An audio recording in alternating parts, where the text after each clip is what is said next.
RL, RC, RLC desde el punto de vista de impedancia,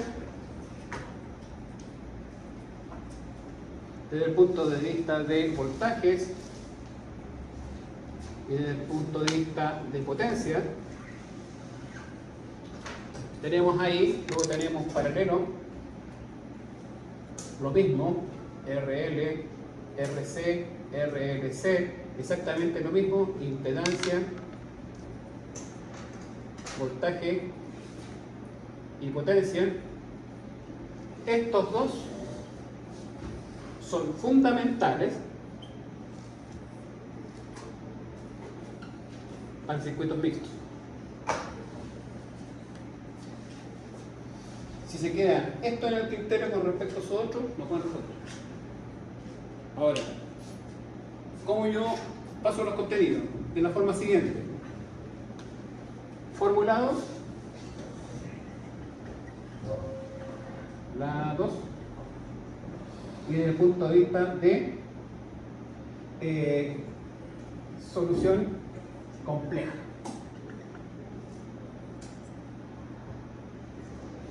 Igual allá, formulado y solución compleja. ¿Ya? ¿Y por qué solución compleja? Porque se necesitan las dos soluciones complejas por los dos lados para resolver los mixtos. Si no, no pueden resolver los mixtos. Toda vez que ustedes se encuentren con un ejercicio, especialmente en la EP3 que viene así, ¿ya? Necesitan las dos cosas. Si no, no van a poder.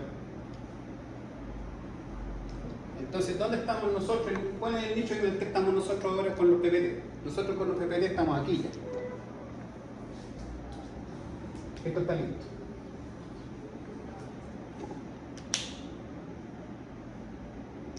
Con el parche 1.3 estamos listos con esto.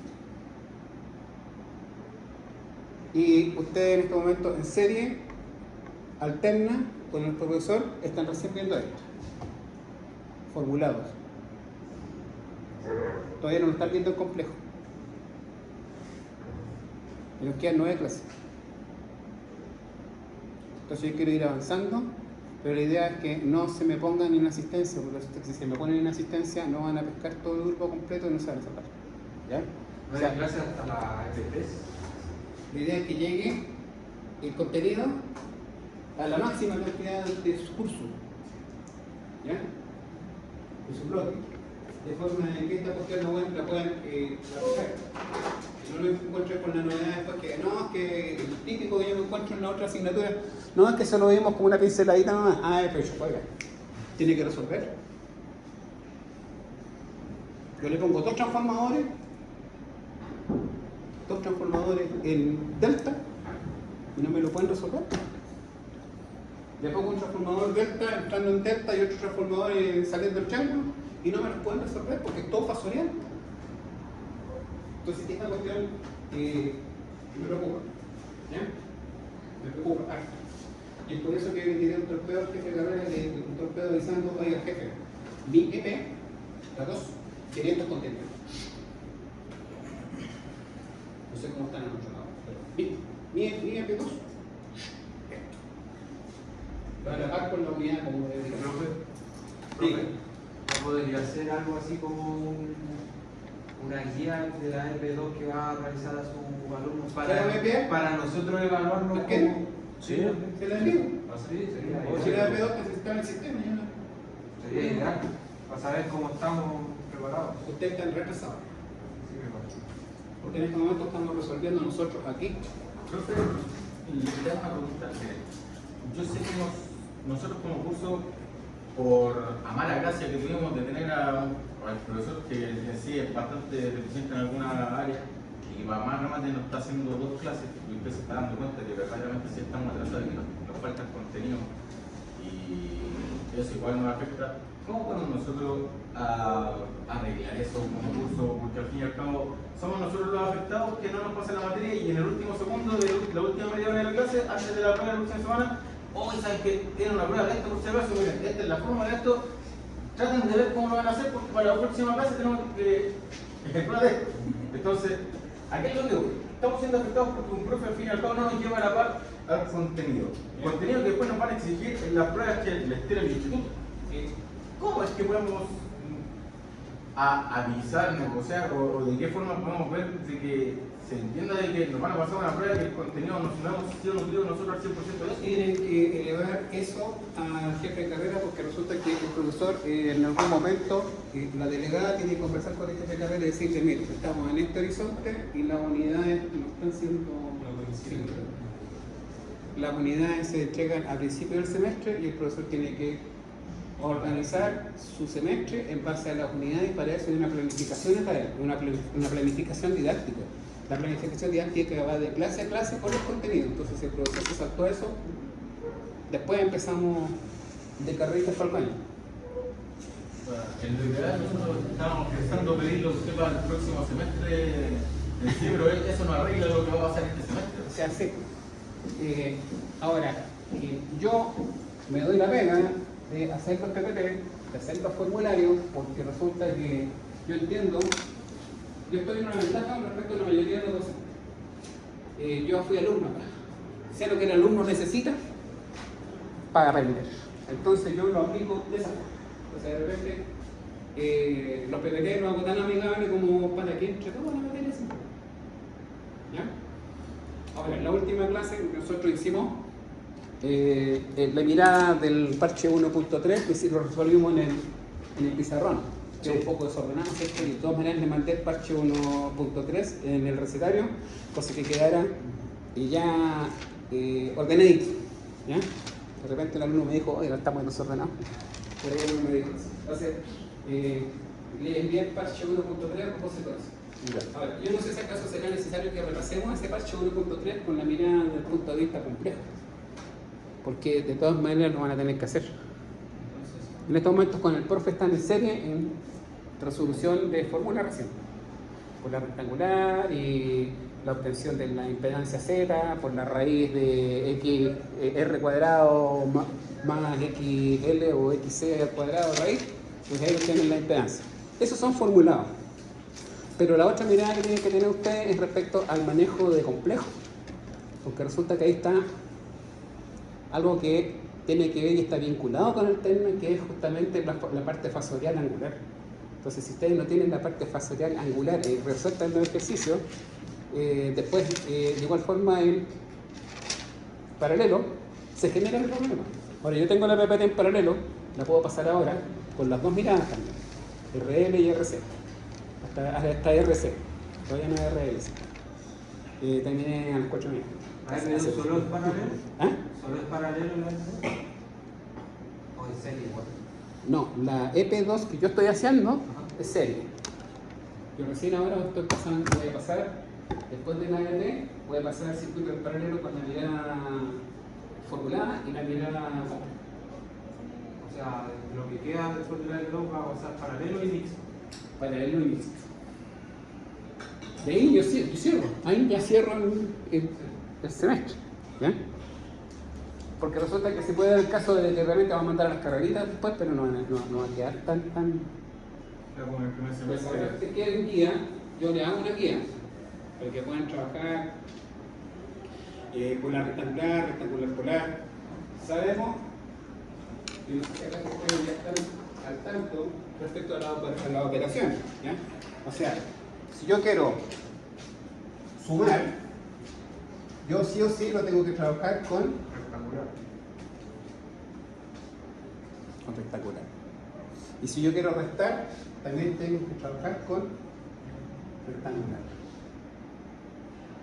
Si queremos multiplicar y dividir. Pero si yo quiero trabajar con multiplicación y división, ahí sí que tengo que trabajar con polar. Y esto en alterna es muy cotidiano. Es prácticamente lo mismo. Es como la básica, sumar, multiplicar, restar, dividir. Exactamente lo mismo. ¿Ya? Entonces ya tienen que tener claro el juego. Y las conversiones también. Por ejemplo, si yo quiero convertir esto a eso, ¿Ya lo tienen? De polar a rectangular, rectangular a polar. ¿Lo tienen? La fórmula no, yo lo manejo de... ¿Pero lo tienen en la retina? ¿Lo están ocupando? Con esto programa. Abriremos el dato, polar el dato. O rectangular el dato. No. Si ustedes quieren convertir esto a esto, ¿ya? El tránsito a polar implica que yo tengo que primero obtener raíz de x cuadrado más y cuadrado igual el primer término. Ese es el primer término. Ahí obtengo el primer término. Y para obtener el ángulo, es tangente elevado a la menos 1 de qué? De 1 de x dividido por y. Y ahí tengo el ángulo. Entonces ahí compongo con este y con ese y finalmente tengo x ángulo. Pero si yo quiero convertir esto a eso, yo tengo que aplicar. Como tengo un ángulo, que tengo la parte numérica, entonces yo tengo que decir, el primer término es igual a x por coseno del ángulo. ¿Ya? Y el segundo término es sx por seno del ángulo. El ángulo lo transformamos por seno. Ese es el ángulo. Y ese es el valor que va primero. Y el valor en los dos es igual. Es este. ¿Ya? Ahora, si da positivo, este es más j. Y si da negativo, este es menos j. Y ahí queda convertido a rectangular. Profe, ¿por qué no se podría la calculadora simplemente? ¿Por qué no le gusta ese método? Porque resulta que ustedes de repente pueden meter mal o pueden pasar mal los datos y se van a quedar con la calculadora en la mano y van a quedarse como signo de interrogación. En cambio, si lo resuelven de esta forma o lo tienen formulado en alguna parte, ¿ya? En una tableta, lo pueden ya tener claro. ¿Ya? En el formulario que está en 1. Ahí está, así. Pasarlo rápido. ¿Y por qué es importante esto? Porque resulta que yo de polar voy a mandar, por ejemplo, voltaje en polares. La XL, le voy a entregar la XL, no le voy a entregar los henry. La XC, le voy a entregar XC, no le voy a entregar los microfarads. De ahí tienen que sacar notación rectangular polar para poder resolver el ejercicio. Por ejemplo, si aplicamos ley de Ohm, tenemos voltaje dividido por intensidad. Entonces tenemos que aplicar voltaje en polar y la intensidad en polar. De ahí obtenemos recién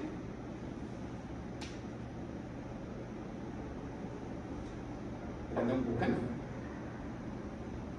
¿Ya? O B dividido por Z. ¿Ya? En todas las formas. Entonces yo quiero que veamos la mirada primero del circuito serie. Les paso circuito paralelo.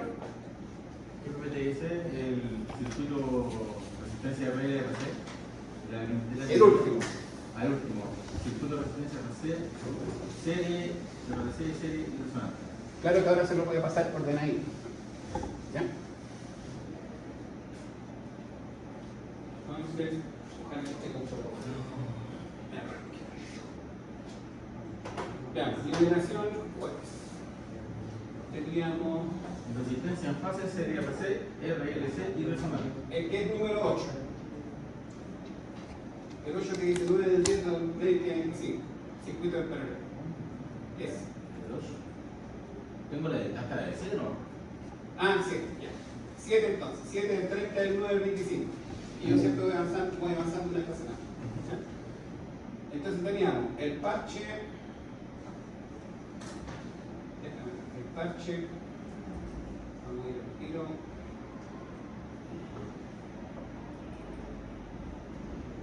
.3, voy en el 1.3b. Ese es el que voy a enviar porque tiene unas pequeñitas correcciones.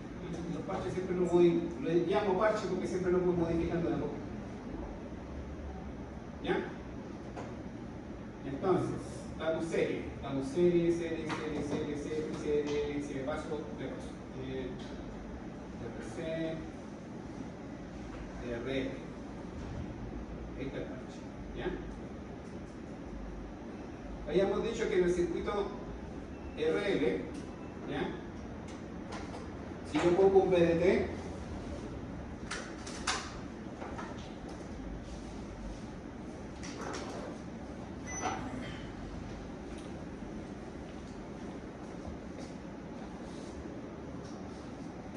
vamos acá. Si yo en el ejercicio digo que en la EP3 le va a entregar este valor, se lo va a entregar así, voltaje. Se lo va a entregar como un Vmax por la velocidad angular seno del mu, que es 600 T, que es tiempo de segundo. En la EP3, el ejercicio de resolución mixta va con voltaje en este aparato. Ahora, ¿qué significa 600 seno de 600 T? Significa que yo tengo un Vmax de 600 volt, ¿ya? La velocidad angular es seno de 600 T, pero ojo, mi mu es igual a 600 T. Vmax se saca con la suma de la onda de arriba y hacia abajo, ¿cierto? Claro, el valor pico de Vmax, ¿ya? No es el valor RMS. A mí me interesa trabajar con los valores RMS, porque con los valores RMS puedo obtener los voltajes, ¿ya? No los puedo obtener de otra forma. Tengo que tener voltaje RMS y tengo que tener IRMS para obtener los voltajes de los elementos que participan en el circuito. Entonces, como tengo este mu de 600 y no se menciona frecuencia por ninguna parte, yo necesito la frecuencia, ¿ya? La frecuencia está formulada, sale al tiro.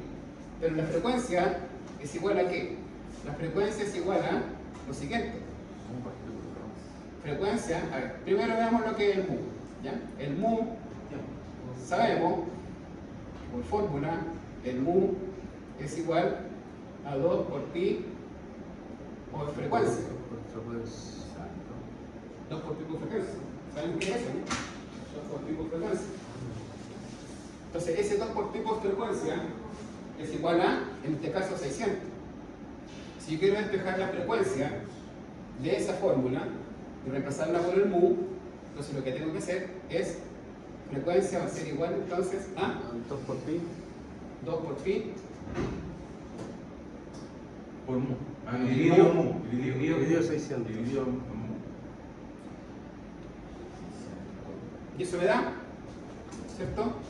Los 95.5 Hz. Ahora, ¿por qué sale automático? Porque está la fórmula ahí en la celda.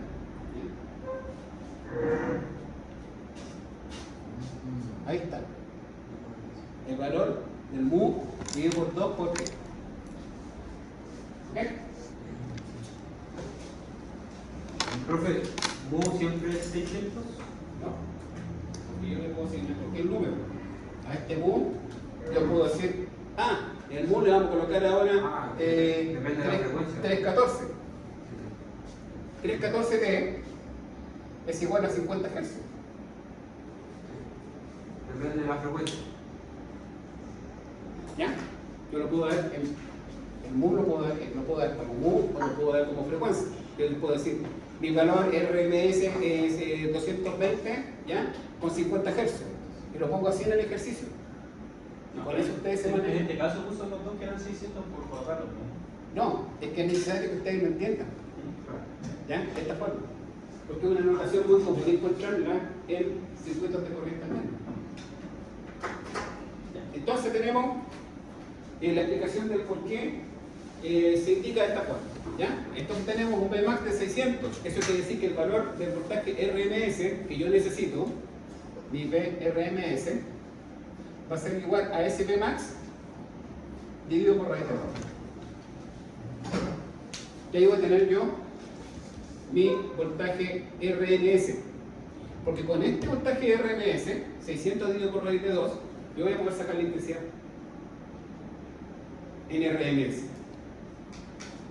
¿Ya? Entonces, de aquí nos vamos componiendo de a poco en las cosas. Ustedes pueden interrumpirme y hacerme las preguntas que necesiten para entender esto. porque aquí ya estamos en la parte ya formal, ¿ya? Entendiendo el tema. Luego tenemos que calcular el XL y el Z, que es la impedancia total, ¿cierto? Que ustedes seguramente ya le están entregando la fórmula, ¿ya? La fórmula para obtener esos valores. Cuando yo hablo de el XL, siempre digo que mi XL va a ser igual a 2 por pi por frecuencia por L en engendros. ¿Ya? Si yo tengo 240 milihenrios, a la fórmula tengo que presentarla así, con ese valor, el valor engendros, para poder obtener el XL.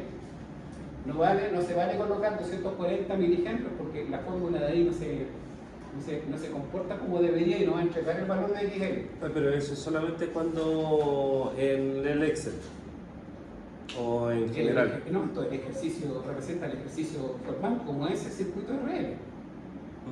¿Ya? El circuito de RL es así y se comporta de esa forma. El circuito de RL tiene una resistencia y tiene una bobina, trabajando con un voltaje. Ya, y disculpe la última. ¿Y si colocamos 240 por 10 elevado a menos 3? 240 por 10 elevado a menos 3. Estás trabajando con la notación científica. Sí, sí. Siempre en tu calculadora ningún problema, pero para efectos de trabajo directo en el Excel conviene colocando con notación Es más fácil colocarlo así. como notación número. ¿Ya? Sabemos que los mili son 1000. ¿Ya? Y los micros son 6 espacios. Son 6 espacios. ¿Sabemos? ¿Ya? Esos son los micros. Entonces tenemos que nuestro XL está formulado ahí. ¿Qué es esta fórmula? Donde entran 2pi por la frecuencia, que ya lo obtuvimos del mu, ¿ya? Y el L, que lo obtuvimos de los 240 a L engendro. Entonces ingresa ese valor. Entonces tenemos el XL. ¿Pero qué es lo que es el XL? Esa es la impedancia. El XL es la impedancia en L. Que si XL, ¿cómo sabemos cómo funciona el XL? El XL sabemos que funciona hacia el más J o hacia el menos J. Hacia el más J. Hacia el más J. Por lo tanto, si nosotros tenemos este XL, el XL va a estar en la parte superior. Y aquí en el gráfico lo saca el tiro. Si yo meto los valores, aquí me da otro XL, si meto otros valores, aquí está el gráfico hecho. Queda representado el tiro en el formulario. Ahora, el Z ¿qué viene siendo? El Z viene siendo la impedancia total del circuito, en donde por la frecuencia, como trabaja y como excita a la bobina, y como pasa por la resistencia, y como tengo dos elementos que están trabajando en tiempo real en forma simultánea, me tiene que dar una impedancia de circuito. Y la impedancia de circuito es el Z en ohm. ¿Qué es? ¿Ya? Y fíjense en el detalle. El Z, ¿qué es lo que viene siendo? Si yo hago la composición en trigonometría o por Pitágoras, triángulo pitagórico, triángulo recto, acá. Esa es la hipotenusa. Es la hipotenusa del triángulo. Entonces la resolución de Z siempre va a ser raíz de R cuadrado más XL cuadrado. Entonces yo tengo el S de hipotenusa del triángulo. ¿Ya? ¿Y cómo tengo el ángulo? Bueno, el triángulo, el Z está ahí en ángulo. ¿Y el ángulo cómo lo obtengo? El ángulo siempre va a ser la correlación de los lados. Igual, tangente a la menos 1, ¿cierto? ¿De qué? XL dividido por R. Profe, ¿Está así? esa raíz de 2, tomando esos factores R y X, también está la potencia de 2, raíz y potencia son contrarios, no se tendrían que anular. ¿Por qué llegamos a eso? Porque resulta que, vámonos a Pitágoras, ¿ya? Vamos al colegio. Tú tienes un triángulo cuyo ángulo es este.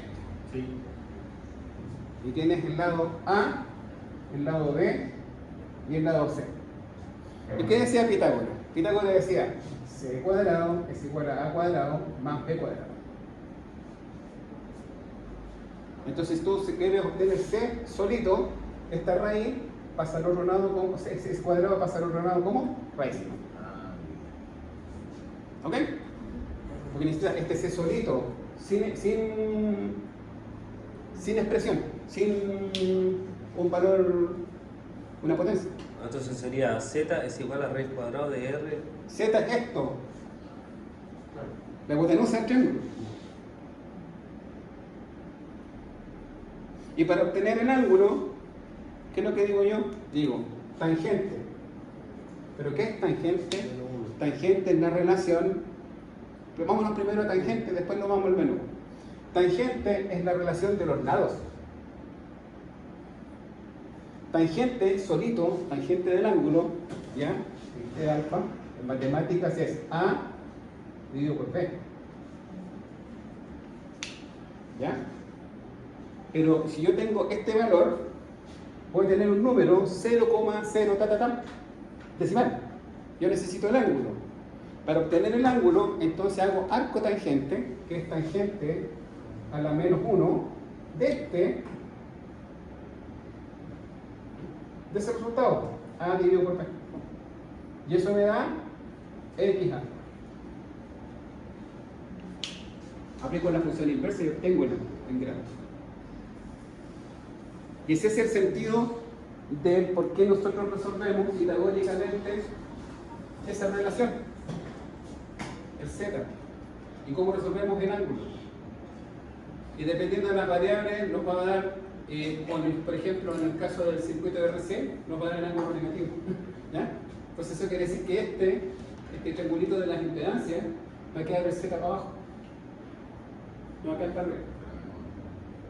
Claro, va a quedar con un ángulo negativo arriba. Ahora, dijimos desde el principio, en el PPT, de que la resistencia siempre se comporta en fase. La resistencia siempre la vamos a encontrar en fase. Lo que nos cambian son el XL o el XC en el caso de los circuitos capacitivos. Entonces, tenemos que tener claro el J, el menos J y el eje real. Porque el eje real, en el eje real siempre está en la resistencia. Sí o sí.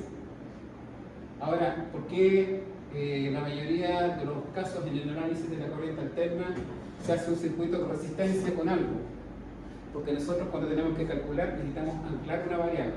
Y la variable que nosotros anclamos la variable para el análisis es el eje real con la resistencia. Y ahí podemos tener el resto. Ahí vamos amarrando el resto de la. Estamos viendo aquí formulado. ¿Ya? Entonces habíamos dicho Vmax 600 se traslada acá y nos da un Imax. Ese Imax está correlacionado con el Vmax, pero nosotros tenemos que necesidad de el RMS de forma de obtener el IRMS, porque este IRMS no hace falta para obtener los valores de los voltajes de los elementos.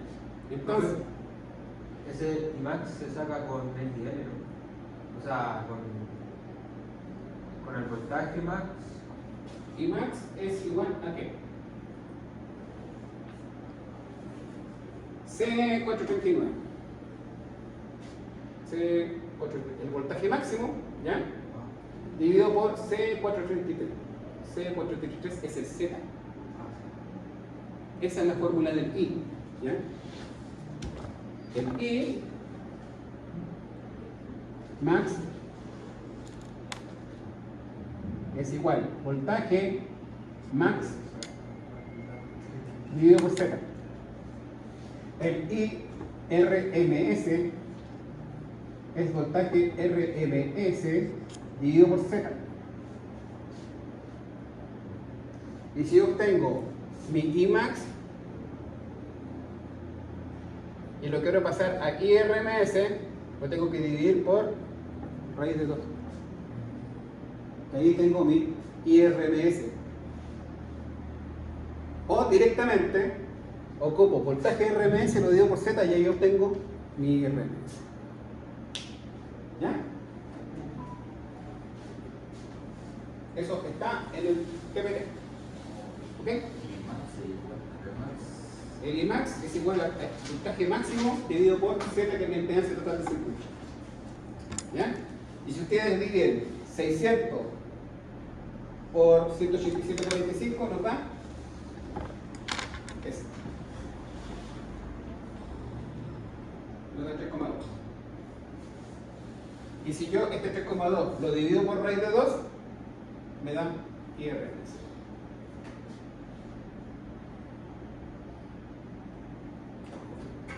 Justo no tengo Vmax dividido por Z. Vmax dividido por Z me da Imax. Es. Ya. Pero yo este IRMS, ¿cómo lo obtengo? Divido el Imax, lo divido por raíz de 2, que obtengo ahí. Tiene que ser un valor más chico. Claro, lo estoy dividiendo por raíz de 2. Imax, que este control lo sumamos por la raíz de 2. Dividido por raíz de 2, me da eso. La intensidad en RMS. Y si yo voy al triángulo voy a obtener los voltajes, voy a tener el triángulo de los voltajes. Pero para obtener el triángulo de los voltajes yo necesito el IRMS para poder llegar a los voltajes. No puedo ocupar este Imax. Siempre en los circuitos de corriente alterna se ocupan los valores RMS. Sí o sí. ¿Ya? Para obtener los voltajes, obtener las potencias. ¿Ya? Entonces, dicho esto, nos vamos a voltaje. ¿Ya? Decimos voltaje en R, voltaje en L. ¿Ya? Y aquí tengo el IRMS. ¿Sí? Entonces, ¿qué es lo que es VR y qué es lo que es BL? VR es igual a, vamos a colocar por acá, voltaje en R es igual a intensidad en RMS por R. Esa es la fórmula. Y el voltaje en L va a ser IRMS por XL.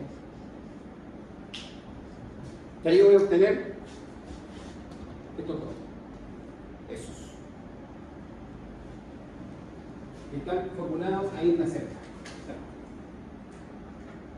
BR, ¿no es cierto? Dice C418, que es R, por G446, que es este. ¿Ya? ¿Sí?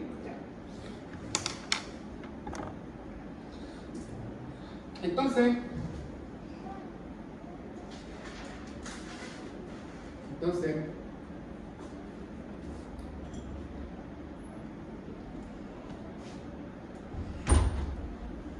seguimos. El voltaje total, ¿qué va a ser el voltaje total?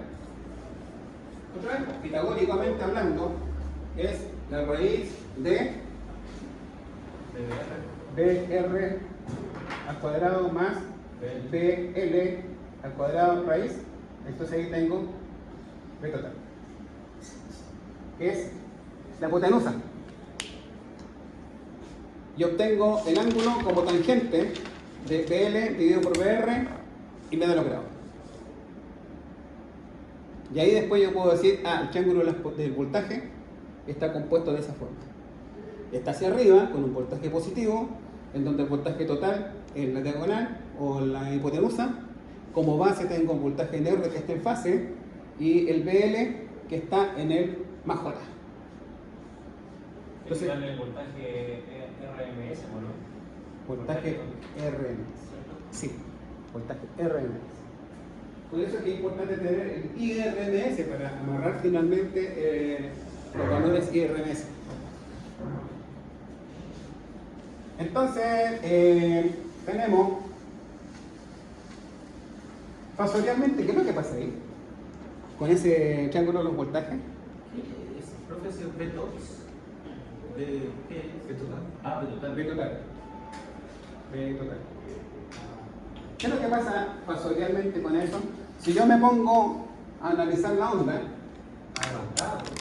miren la onda como está, ¿ya? Lo voy a colocar un poco más. Lo voy a colocar ahí. Si yo compongo la onda, compongo aquí los 180, los 270, los 90, ¿ya? Los 360 grados. Entonces yo digo, el BL, ¿ya? Sabemos que es 326 volts. Perdón, el BR es 272 volts y el BR está en fase, porque siempre va a estar en fase, o sea, aparte aquí en origen. Este es mi BR. Que tiene un valor de 272. ¿Sí? Parte en fase. O sea, si yo lo coloco así, lo tengo que poner así. De esta forma. ¿Ya? Porque está en fase. El BL está en más 90 grados. Si está en más 90 grados, está adelantada en 90 grados. Entonces, ese BL tiene el valor de 326 volts, está adelantado. A ver. Adelantado. Ahí. Está adelantado 90 grados. Y en el osciloscopio debería verse así. Se le mete la señal en el circuito, está adelantado 90 grados, por lo tanto está desfasado 90 grados. ¿Esos son los armónicos? ¿A eso se le llama? No, los armónicos son multiplicación de la onda fundamental. Si yo tengo una onda fundamental, hay varios rebotes en el circuito y eso uno se ve como ruido. Hartas ondas. Eso es ruido. Esos son los armónicos. Entonces, aquí tenemos el 90 grados adelantado. Y si está adelantado a 90 grados, fasorialmente ese voltaje de 326 grados está para arriba. Está adelantado a 90 grados. Esto es un poco para que vayamos manejando lo que pasa con los fasores, la parte fasorial del circuito. ¿Ya? Y se representa así, de esa forma.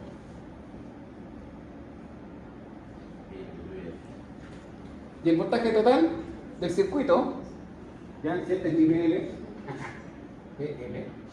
el voltaje total está adelantado 50 grados, no en 90.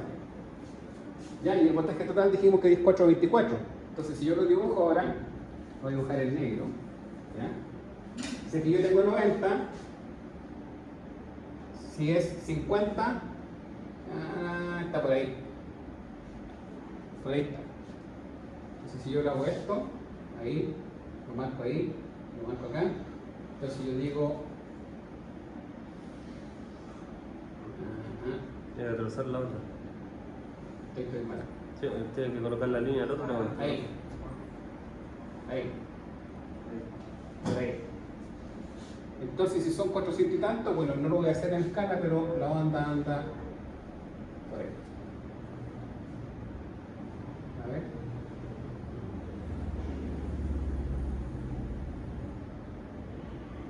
Ahí. Eso fue el desfase. Por ahí. Ese es mi voltaje total. Y si yo lo pongo osciloscopio y lo mido como voltaje total del circuito, parecen así las señales del osciloscopio. Como en el osciloscopio, por ejemplo, yo tengo, ponte tú que tenga 4 canales, entonces yo puedo pinchar en el circuito con el canal 1, después coloco el canal 2, después coloco el canal 3, canal 4 y me van a aparecer las 4 ondas con respecto al plano, van a aparecer las 4 ondas así, pero si yo el cursor junto a todas las ondas quedan traslapadas en esas 4. Y como los osciloscopios generalmente muestran los canales con color, entonces debería aparecer uno rojo, uno amarillo, uno verde. Entonces ustedes saben efectivamente, está desfasado, mira, está desfasado 90 grados. En la fórmula me dio que estaba desfasado 50, está desfasado tantos grados el voltaje total. Y el voltaje en R está en el origen, está en 0. Los analizadores de red, cuando ustedes trabajen con analizadores de red y enganchen las señales, ¿ya? En una industria, por ejemplo, aparece un esquema fasorial, los sistemas. Y eso se engancha a cada Todo lo enganchan en la fase y además tienen la referencia toroidal, tienen que colocar los toroides. Entonces, el analizador de red, ¿qué es lo que hace? te está comparando permanentemente en estado real qué es lo que pasa con las señales eléctricas. Y eso después te lo pasa a un diagrama fasorial. Por eso es que es importante que ustedes entiendan esta parte fasorial, porque se van a encontrar en el futuro, cuando analicen una planta, le van a entregar un instrumento, el analizador de red está acá, analízame qué está pasando con el tablero tanto. Entonces van a poder ustedes saber efectivamente, ¿ya?, que hay una caída de tensión, por ejemplo, da un valor un poco más chico de voltaje, y está desfasado angularmente en relación al origen, que es el tablero principal, tantos grados. Tengo un desfase angular. Y generalmente eso hay que corregir. Pero eso quiere decir que entonces algo está funcionando mal, ¿o no? ¿O nada que ver? Sí. Sí, por cierto. Sí. Sí, porque si tú te fijas, en cualquier instalación eléctrica tiene que haber un equilibrio de los componentes. Los componentes, cada uno trabaja en tiempo real e influye en el resultado. Entonces tú te vas a encontrar con en L, aquí estamos analizando el circuito desde el punto de vista de los motores. Estamos analizando desde el punto de vista de los transformadores, el primario de todos los transformadores. Estamos analizando desde el punto de vista de hasta incluso la congeladora de bebida o el aparador de helado del casino de la empresa. A ese nivel estamos comparando. El L son motores, son bobinas. Entonces ahí tenemos una visión más clara de lo que realmente está pasando con el circuito. ¿Ya? ¿Por qué de repente se están calentando los cables? O de repente, ¿por qué tenemos un compresor que está entregando menos frío? Que está a punto de quemarse porque tenemos una fuerte bajada de tensión, tenemos una fuerte bajada de voltaje. En ese caso, por ejemplo, el fasor, podemos analizar el fasor de entrada, ya en el voltaje de ¿ya? Profe, Me está dando esa unidad. ¿eso igual puede pasar con circuitos de iluminación en LED? Sí, el LED es capacitivo, es RC. ¿Ya? El LED es capacitivo. Todos los que son iluminación en LED son capacitivos. ¿Por qué trabajan en DC? Son condensadores, ¿no? Son condensadores. Tienen el efecto de condensador del circuito. ¿Ya?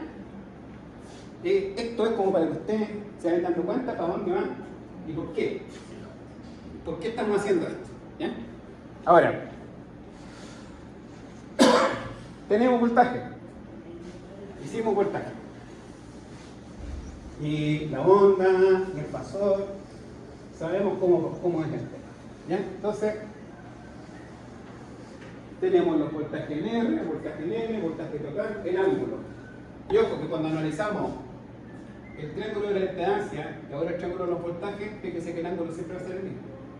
No puede cambiar. Porque si cambia el ángulo, en un caso, en otro, y estamos hablando de un mismo circuito, con las mismas variables, entonces algo está pasando con el cálculo. No da. El triángulo de la impedancia, el triángulo de los voltajes y el triángulo de la potencia tienen que tener exactamente el mismo ángulo. Y eso que estamos hablando de el Z, el XL y el R, estamos hablando aquí de voltaje L, voltaje R, voltaje total. Y abajo vamos a hablar de la potencia en watt, la potencia aparente S y la potencia por ampere reactivo, el Q del triángulo de las potencias. Y de igual forma tiene que ser el mismo grado, 50 grados en este caso. ¿Ya? Entonces este es el triángulo de los voltajes. Y ojo que se pica. En la curva se pica. ¿Qué pasa ahora con el ejercicio de las potencias? Bueno, en el caso de las potencias, sabemos que la potencia real activa, que es el P, que va aquí abajo, ¿ya?, es el voltaje en R por el IRMS. Y ese voltaje en R por el IRMS me va a dar finalmente la potencia en watt. Y esa es la base del triángulo, para acá. Ahí va el P. El Q, que es por ampere reactivo, ¿ya?, es la potencia reactiva. Y la potencia reactiva tiene que ver con la bobina. Entonces va el voltaje en L por el IRMS, voltaje en L por el IRMS, y me dan los polamperes reactivos. Y ese va ahí, en este lado acá. Y el S, que es la potencia aparente, esos son los polamperes. Y esos polamperes me están dando 960 polamperes. En ese caso, si nos dan 960 polamperes, estamos hablando de 0.96 kilovolamperes. ¿Le suena el kilovolamperes? Le va a sonar más, porque resulta que cuando ustedes hablan de transformadores, tienen el kilovolamperes. Cuando ustedes hablan de los generadores, tienen el kilovolamperes. Cuando hablamos de potencia, hablamos de la potencia en S. Entonces un transformador, pueden ver de repente, dice kVA, ¿sí?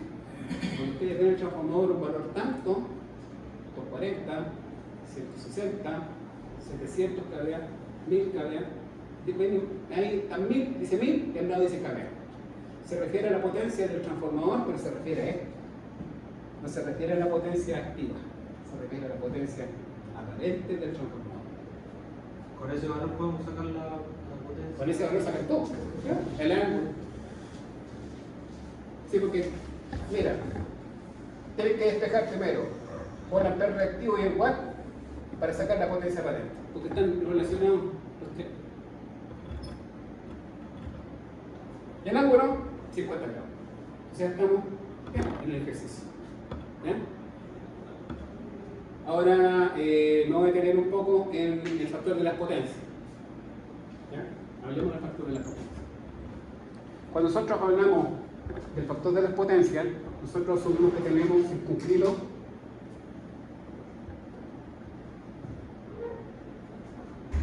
un círculo de valor 1. Entonces, ¿qué sucede? Si yo meto este triángulo de las potencias en este sistema, y estoy hablando de 50 grados, entonces yo estoy representando mi triangulito ahí. Entonces, yo tengo aquí mis 50 grados, aquí tengo mi S, tengo mi Q y tengo mi P en watt.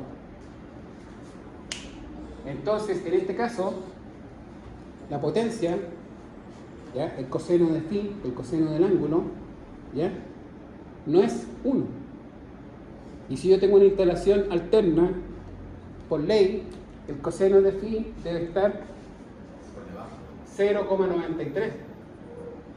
Es el establecido legalmente para una potencia. Entre 0 y 1 tiene que ser. 0,93, ese es el valor. 0,93 y de ahí para arriba está 1. Ese es el aceptado. ¿Ya? ¿Por qué? Porque a la compañía le interesa que tú trabajes con los watts.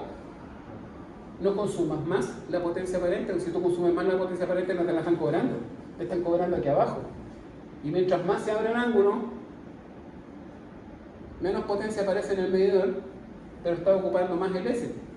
Entonces ellos dicen, no, el coseno phi, ¿ya? Que es la potencia, el factor de las potencias, no puede ser menor de 0,1. Entonces para eso, ¿qué sucede? Tenemos un efecto. Es una regla como para que le salga a cuenta el cobrarnos la luz, algo así. Para cobrarte lo que tú ocupas. Y como usted dice, si es que obviamente no obedece eso que está en 93 a 1. Te aplican una multa porque ya están a nivel de Senado declarado del año 50, ya están con esa. Pero si nosotros le agregamos un error a eso, o hubiese un error a eso, podría ser que le estemos pagando menos a la compañía. En términos objetivos, ellos te están cobrando. Ya, pero si es que hubiese un error, como usted dice, en fin, de 0,93 a 1, ¿cómo sería? ¿En qué punto te cobrarían más luz y en qué punto te cobrarían menos luz? Si es que nos alejamos del 1 hacia abajo. Mientras mayor tengas el factor de las potencias, menos te están cobrando. Entonces, a mayor grado. ¿Sí?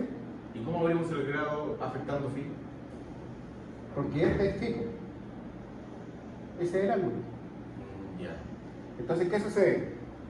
Si yo tengo, lo voy a poner así grueso, yo tengo la bobina de los motores, que es la reactancia inductiva, que me está generando el problema este. ¿Ya? Esta bobina, o la suma de las bobinas, me está subiendo el ángulo. Y cuando trabajamos con las corrientes continuas dijimos que el condensador era el antagónico de la bobina, lo dijimos.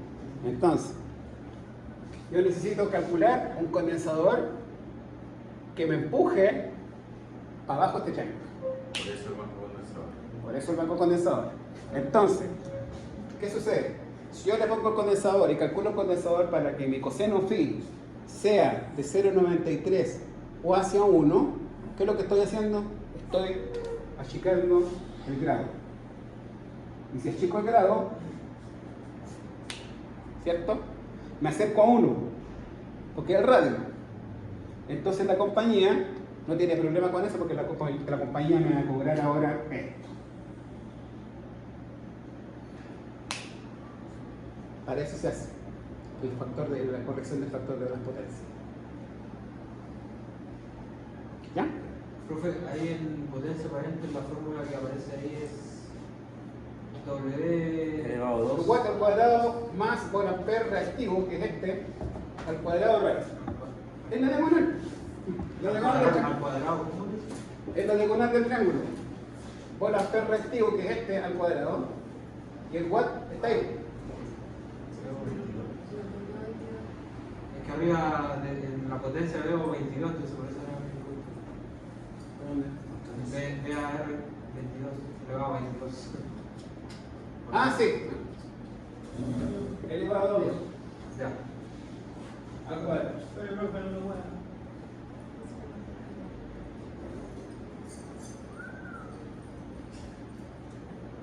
Ya que estamos con esa.